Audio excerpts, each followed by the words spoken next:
It's because of movies like this that we have the blaxploitation era. Because black folks got tired of seeing black folks get treated like shit on the screen.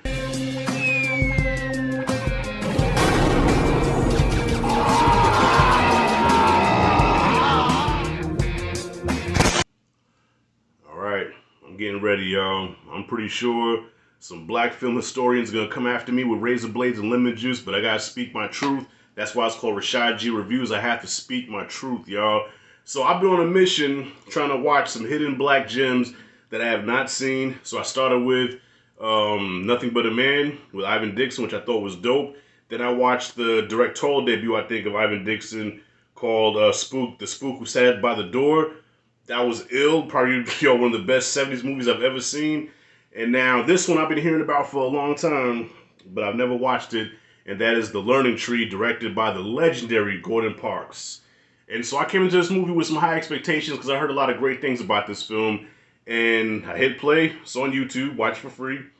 I hit play, and I gotta say, y'all, this is most likely a hot take on this because I think this movie does have a lot of love.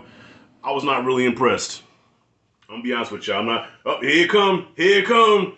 Look, throw it at me. Uncle Tom, sell out, Sambo, whatever. If you follow my channel, you know, I didn't know I shouldn't have to explain my blackness. I shouldn't have to try to listen. It is what it is. The Learning Tree was not. Now I didn't hate the movie, but I'm thinking to myself, what the hell is this movie trying to say? I mean, okay, I think I get the overall message of racism is wrong. We shouldn't see color. We shouldn't see race. We should do the right thing because it's the right thing to do. And we should see everything beyond color. Let's live as human beings. The general message that should be spread throughout the world. But however, within this movie, I think I understood the message in the movie. But the movie itself is kind of all over the place. Okay, so I'm going to be going into some spoilers here because this is an old 70s movie. But the film starts out with our protagonist, Newt. I don't remember the actor's name, but the movie starts out with the tornado coming through the town, and Newt gets violated by a grown woman. Yes, a grown woman rapes him, take away the G. And they never address that really at all later on. Like, his friends hear about it when he's walking with his friends, like, hey, we heard so-and-so gave got some from you. Oh, no, I don't know what you're talking about. That never happened. And it's never brought up again. And you see her character throughout the movie, and that's never brought up again. There are things that happen in this movie that they happen sporadically, and it's like, it's never talked about it, like, it's never addressed. Okay, so what was the whole point of having that happen? What was the point of this happening with this character? They just built up this little romance here, and then it just abruptly ends. There were things that happened in this movie that really didn't add to the story, didn't really take away from the story, but it's just random shit that happens to this main character. And I think with the better performance, maybe if he would have sold things a little better, maybe I could have gravitated more towards his character. But Newt, I did not really care about him. He had the personality of a wet mop, okay? Sometimes I'm like, boy, like, are you retarded or something, man? Open your fucking mouth. I shouldn't have said retarded. But I'm like, boy, open your mouth. What's wrong with you? Every time somebody talked to him, he was, I guess so, I'm like, dude, talk. And when he did talk, he's like always looking down and shit. But in all fairness, he's a teenager. He's 15. I guess at 15, it's been so long since I've been a teenager. I almost forgot what it's like to be that age. So maybe that's a normal thing. But I didn't really like any of the characters in this movie. And then there's an antagonist. So it's him and his group of friends. And of this group of friends, you have a Bishop Tupac type character named Marcus, who is just a bad kid for no reason, okay? Now, this is a town where, white and black are kind of against each other, but, of course, we know how white folks treated black folks back then, but this motherfucker was evil for no reason, you know what I'm saying? Like, I felt bad for the white person when it came to this cat, like, how the hell are you gonna rob a farmer for his apples and then almost beat the farmer to death because you robbed him, even though the farmer did kind of hit him with a little what's that? I guess it was a whip, and Marcus damn near killed the boy. And Newt had to tell him, like, well, bro, you were stealing his apples. He had a right to defend himself. So Marcus was just mad for no reason. And then he goes to jail and shit, and then he swears revenge on Newt. And I'm like, so what's he mad at Newt about? So I just never understood any of the characters in this movie. None of their motives made any sense. Everything that they did didn't make sense, and then it became predictable because I saw where this movie was going.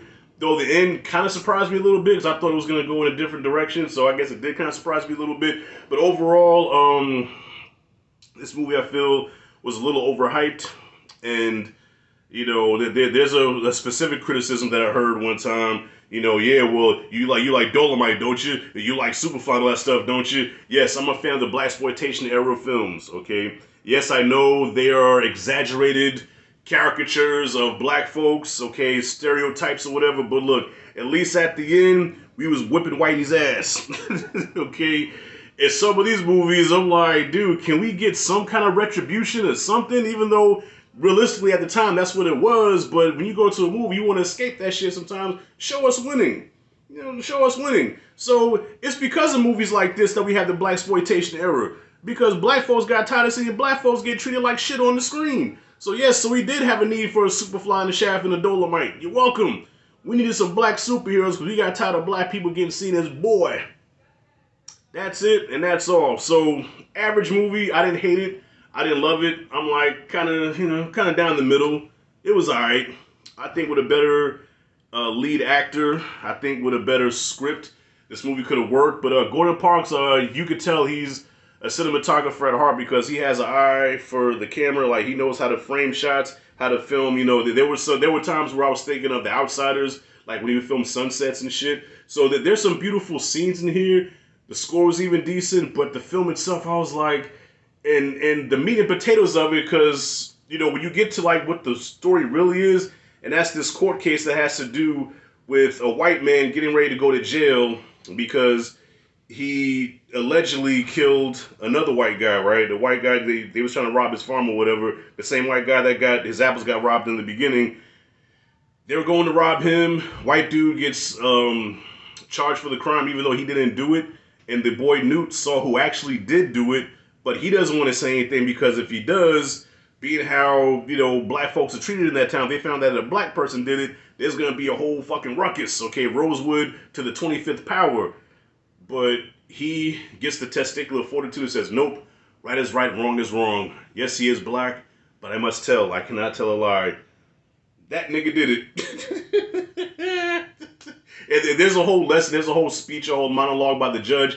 That stuff for me worked. That was probably the best stuff in the movie, where the courtroom scene stuff I thought was the best part. But other than that, just all the little stuff that happened to him here and there, I'm like, are we not going to address the fact that a grown woman took advantage of this boy?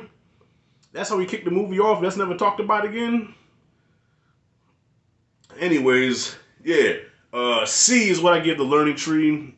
Average film, not bad. You know, yeah, I can't shit on anything about Gordon Parks. I think Gordon Parks is an absolute legend. But this movie for me was just alright. So alright, come on with it, Rashad. You just don't understand cinema. You know, you couldn't understand that because you watch exaggerated characters and, you know, toxic masculinity and all that bullshit. Like, come on with it, y'all. Come on with it. But at the end of the day, it's my opinion, and that's the bottom line. Because Rashad G said so. C is what I got for the Learning Tree. What did y'all think about it? Did you like it? Comment free below. Let me know what you thought. If you like it, dig this content, hit that like and subscribe notification bell in the corner. This is Rashad G signing out. See you in the next video.